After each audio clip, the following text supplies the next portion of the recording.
ইডলি আমাদের সবারই প্রিয়, কিন্তু কেউ কোনোদিন ইডলি চাট করে খেয়েছো? সেদিনকে ফ্রিজে আমার দুটো ইডলি ছিল, তাই একটা আলুকে সেদ্ধ করে নিয়ে ইডলি আর সেই আলু সেদ্ধ টুকরো টুকরো করে কেটে নিয়েছিলাম। এরপর কড়াইয়ে তেল গরম করে কালো সর্ষে আর কারি পাতা ফোড়ন দিয়ে তার মধ্যে একটুখানি কাঁচা লঙ্কা কুচিয়ে দিয়েছিলাম, আর তারপরে যে ইডলি আর আলু সেদ্ধটা কেটে রেখেছিলাম সেগুলো দিয়ে বেশ ভালো করে একটুখানি নাড়াচাড়া করে নিয়েছিলাম।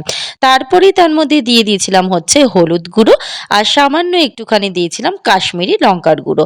তারপরে দিয়ে দিয়েছিলাম অল্প একটুখানি আন্দাজ মতো নুন।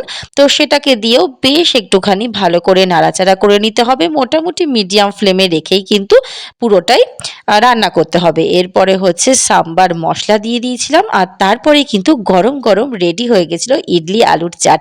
তো মুখে দিয়ে দেখলাম সত্যি বেশ সুন্দর খেতে হয়েছে। যারা ট্রাই করোনি অবশ্যই ট্রাই করো, আর আমার চ্যানেলটাকে অবশ্যই সাবস্ক্রাইব করে দিও। এখনকার মতো টাটা।